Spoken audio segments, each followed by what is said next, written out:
বাদল সাহা আমাদের সহকর্মী এ বিষয়ে জানানোর জন্য আমাদের সাথে যুক্ত হচ্ছেন। বাদল, কারফিউর যে সময়সীমা সেটি আরও বাড়ানো হয়েছে, আগামীকালও বলবৎ থাকছে কারফিউ। এ বিষয়ে আসলে সবশেষ তথ্য আপনার কাছ থেকে জানতে চাচ্ছি।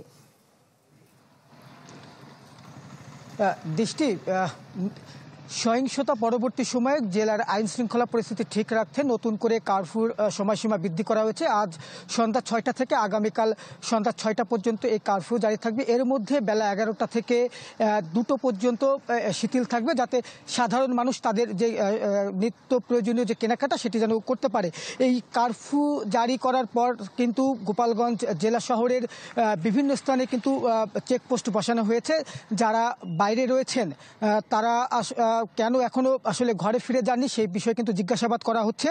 তবে যারা সঠিক কারণ দেখাতে পারছেন তাদেরকে কিন্তু ছেড়ে দেওয়া হচ্ছে, আর যারা আসলে কারণ দর্শাতে পারছে না বা যে কারণ বলতে পারছে না তাদেরকে কিন্তু আটক করে জিজ্ঞাসাবাদ করা হচ্ছে এবং পরবর্তীতে কিন্তু তাদের জিজ্ঞাসাবাদ ছেড়ে দেওয়া হচ্ছে আসলে কেন তারা এখন পর্যন্ত ঘরের বাইরে রয়েছেন।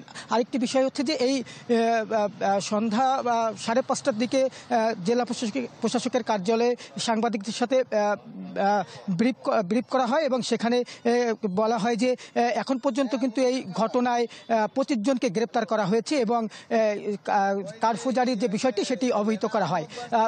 গতকালকে এনসিপির সমাবেশকে কেন্দ্র করে ব্যাপক সংঘর্ষ হয় এবং এই সংঘর্ষের কে কেন্দ্র করে এখন পর্যন্ত কিন্তু 4 জন নিহত হওয়ার খবর রয়েছে আমাদের কাছে এবং 25 জনকে কিন্তু আটক করা হয়েছে। আমি এখন কিন্তু রয়েছি গোপালগঞ্জ জেলা শহরের বঙ্গবন্ধু সড়কে। এইখানে একটি চেকপোস্ট বসানো হয়েছে এবং এখানে যারা ঘরের বাইরে রয়েছেন তাদেরকে কিন্তু জিজ্ঞাসাবাদ করা হচ্ছে। ইতিমধ্যে 5 জনকে কিন্তু আটক করা হয়েছে, কারণ তারা এখনো নির্দিষ্ট যে কারণ কেন বাইরে রয়েছে সেই বিষয়টি কিন্তু তারা জানাতে পারেনি। এছাড়া কিন্তু শহরের বিভিন্ন স্থানে এরকম টহল পুলিশ এবং চেকপোস্ট রয়েছে।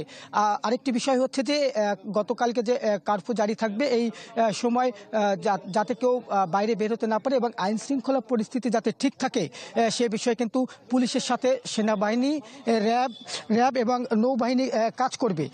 আরেকটি বিষয় হচ্ছে যে এখন পর্যন্ত কিন্তু এই সংঘর্ষের ঘটনায় কিন্তু এখন পর্যন্ত থানায় মামলা হয়নি, তবে মামলা করার যে প্রক্রিয়া সেটি কিন্তু চলমান রয়েছে। আর মামলা হলে এই মামলায় আসলে কতজনকে আসামি করা হলো এবং কতটি মামলা দায়ের করা হলো এই বিষয়টি আমরা জানিয়ে দেব।